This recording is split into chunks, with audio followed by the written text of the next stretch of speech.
జిల్లా తాడేపల్లిలో విషాదం నెలకొంది. నవోదయ కాలనీలో ఒక వివాహిత అనుమానాస్పద స్థితిలో మరణించింది. భర్త వేధింపులతో ప్రాణాలు తీసుకుంది మాధురి అనేటువంటి ఒక మహిళ. అయితే ఆ మృతురాలు ఏపీ పంచాయతీ శాఖ సెక్రటరీగా ఉన్నటువంటి ఐఏఎస్ చినరాముడి కూతురుగా తెలుస్తోంది. 2025 ఏప్రిల్లో రాజేష్ నాయుడు అనేటువంటి ఒక యువకుడితో మాధురి ప్రేమ వివాహం చేసుకుంది. పెళ్ళైనటువంటి నెల రోజుల నుంచి మాధురికి భర్త రాజేష్ వేధింపులకు పాల్పడుతున్నాడట. భర్త వేధింపులు తట్టుకోలేక ఆ సదరు మహిళ మాధురి పుట్టింటికి వెళ్ళిపోయింది. అక్కడికి వెళ్ళాక కూడా ఈ వేధింపులు లేకపోతే ఫోన్లు ఇంకేమనిపించిందో అమ్మాయికి తీవ్ర మనస్తాపంతో బలవన్మరణానికి పాల్పడింది మాధురి. సో మాధురి మృతికి తల్లిదండ్రులే కారణమని ఇప్పుడు భర్త రాజేష్ ఆరోపిస్తూ ఉన్నాడు. తన భార్యకు బలవంతంగా అబార్షన్ చేయించారనేటువంటి ఆవేదనని ఆ సదరు భర్త రాజేష్ చెప్తూ ఉన్నాడు. సో ఏపీలోని పంచాయతీరాజ్ శాఖ సెక్రటరీగా పనిచేస్తున్నటువంటి ఐఏఎస్ చినరాముడి కూతురు, ఇక్కడ ఫోటోలో కనిపించేటువంటి ఆ అమ్మాయి మాధురి, పక్కనే కనిపించేటువంటి వ్యక్తి రాజేష్. సో వీరిద్దరు 2025 ఏప్రిల్లో ప్రేమ వివాహం చేసుకున్నారు. ఆ తర్వాత ఇద్దరు కలిసే ఉంటున్నారు. ఒక నెల రోజుల తర్వాత నుంచి అటు ఆ అమ్మాయి భర్త వేధింపులు తట్టుకోలేక నేను పుట్టింటికి వెళ్ళిపోతున్నానని చెప్పి వెళ్ళిపోయిందంట. సో పుట్టింటికి వెళ్ళిపోయిన తర్వాత తీవ్ర మనస్తాపంతో ఆ సదరు మహిళ బలమరణానికి పాల్పడింది. సో ప్రజెంట్ రాజేష్ చెప్తున్న మాట ఏంటంటే తన భార్య మరణానికి అటు భార్య తరపున తల్లిదండ్రులే కారణం, వాళ్ళే నా భార్యకి బలవంతంగా అబార్షన్ చేయించారనేటువంటి మాట రాజేష్ చెప్తున్నాడు. అయితే ఈ సంఘటనలో ఆ సదరు మహిళ మాధురి తల్లి ఆర్టీవీతో ఎక్స్క్లూజివ్గా మాట్లాడుకొచ్చింది. ఆవిడేం మాట్లాడిందో చూద్దాం. అని చెప్పేసి సరే ఓకే ఇప్పుడైనా మంచిగా ఉండండి, ఇంకా అప్పటి నుంచి బాగానే ఉందండి. కాకపోతే లోపల లోపల మదన పడుతూ ఉంటుందండి. ఎందుకమ్మా అంత మూడిగా ఉన్నావు, ఎందుకు మూడిగా ఉన్నావు అంటే ఆ ఒక్క మాటే చెప్పేదండి. వాడు మోసం చేశాడు, నేను మోసపోయాను, వాడు మోసం చేశాడు, ఇలా హరాస్ చేస్తాడని నేను అనుకోలేదు, వాడు జాబ్ అన్నాడని ఒక విషయంతోనే నేను వెళ్ళాను అంతే తప్ప వాడు మనల్ని బిజినెస్ పని మన డబ్బు కోసం ఆశపడ్డాడని నేను అనుకోలేదు. ఇంతకుముందు అమ్మాయిలతో కూడా తిరిగాడంట, అమ్మాయిలు కూడా ఇలా ట్రాప్ చేసి అమ్మాయిలతో కూడా తిరిగాడన్న విషయం నాకు తెలియదు. మీరు చెప్పే వరకు మీరు చెప్పినా నేను వినలేదు, ఎవరు చెప్పినా నేను వినలేదు. కాదని అనుకున్నందుకు నేను చాలా చాలా బాధపడ్డానమ్మా అన్ని రోజులు. అంటే ఇప్పుడు వచ్చేసావు కదమ్మా, ఇప్పుడు ఎలా ఉందంటే నేను చాలా హ్యాపీనమ్మా అనేదండి. ఇంకా ఈ 3 రోజుల్లో సరేమ్మా మనం తేల్చుకుందామా, అక్కడికి వెళ్ళి ఏదో ఒకటి సెటిల్మెంట్ చేసుకుని వద్దాం. సర్టిఫికెట్లు ఇవ్వట్లేదండి. ఈ అమ్మాయి సర్టిఫికెట్ తీసుకెళ్ళింది, మా సర్టిఫికెట్ మాకు కావాలి అని అంటే సర్టిఫికెట్లు ఇవ్వట్లేదండి. సర్టిఫికెట్లు ఎందుకు ఇవ్వట్లేదు మాకు అర్థం కాలేదండి. సరేలే అని వాళ్ళ డాడీ ఏమన్నారంటే సర్లేమ్మా నెక్స్ట్ వీక్ హాలిడే పెట్టుకొని లీవ్ పెట్టుకుని వెళ్దాము, నువ్వు స్ట్రాంగ్గా ఉండు, లీవ్ పెట్టుకొని మా సర్టిఫికెట్లు మనం తెచ్చుకుందాము, ఏముందో సెటిల్మెంట్ చేసుకొని వద్దాము అని అన్నారండి. సరే డాడీ అందండి. ఇంకా అక్కడికి వెళ్ళి ముఖం చూపించలేని అనుకుందో ఆ ఊరికి అందరిని ఎదిరించి వచ్చాను. నేను మోసపోయాను, వాడు మోసం చేశాడు, వాడు ముఖం చూడకూడదు అనుకుందో, వాడు పెట్టిన హరాస్మెంట్లు గుర్తు చేసుకుంది. ఒక నిమిషంలోనే నాకు తెలియని నిర్ణయం తీసుకుందండి. మాతో ఒక మాట కూడా చెప్పలేదండి. చక్కగా లేచిందండి, అన్ని పనులు చేసుకుందండి, ఫ్రెష్ అప్ అవుతానని చెప్పేసి వెళ్ళిందండి. రూమ్లోకి వెళ్ళి డోర్ వేసుకుంది తప్ప మళ్ళీ తిరిగి రాలేదండి. ఇదేనండి జరిగింది.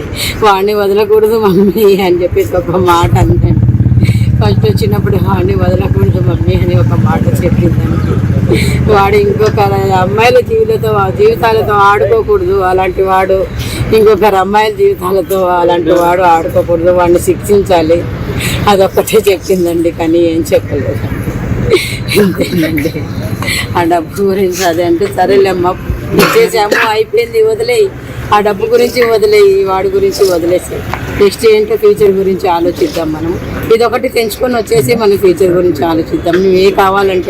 నువ్వేం కావాలంటే అది చేపిస్తాం నీకు అని చెప్పేసి అన్నామండి. సరే ఇది ఆ సదరు మహిళ మాధురి తల్లి మాట్లాడుతున్న మాట.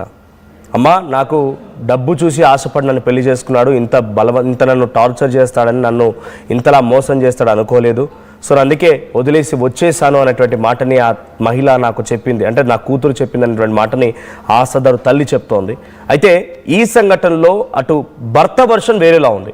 బట్ తల్లిదండ్రులు ఏమో మోసగించారు, నేను మోసపోయానటువంటి విధంగా నాకు చెప్పింది నా కూతురు అనే విషయంగా తల్లిదండ్రులు చెప్తూ ఉంటే, భర్త మాత్రం నా భార్యకి బలవంతంగా అబార్షన్ చేయించారు కాబట్టే తను ఈ స్థాయిలో ఈరోజు బలవన్మరణానికి పాల్పడి మరణించిందనేటువంటి మాటని భర్త రాజేష్ చెప్తున్నాడు. ఒకసారి ఆర్టీవీతో ఎక్స్క్లూజివ్గా అటు భర్త రాజేష్ కూడా మాట్లాడిన వీడియో ఉంది, ఆయన ఏం మాట్లాడారో చూడండి. మార్చి 5 మహానందిలో పెళ్లి చేసుకున్నాము. పెళ్లి చేసుకొని ఎస్పీ ఆఫీస్ దగ్గరకు వచ్చాము. వస్తే 2 టౌన్లో మాకు రిఫర్ చేశారు యుగేంద్ర బాబు సారు. చేసిన తర్వాత కమ్మగిరి రాముడు సారు మాట్లాడి మళ్ళీ 7th మళ్ళీ మమ్మల్ని పిలిపించాడు. పిలిపిస్తే 3 టౌన్లో మమ్మల్ని వాళ్ళ పేరెంట్స్ని పిలిపించి మాట్లాడిచ్చారు.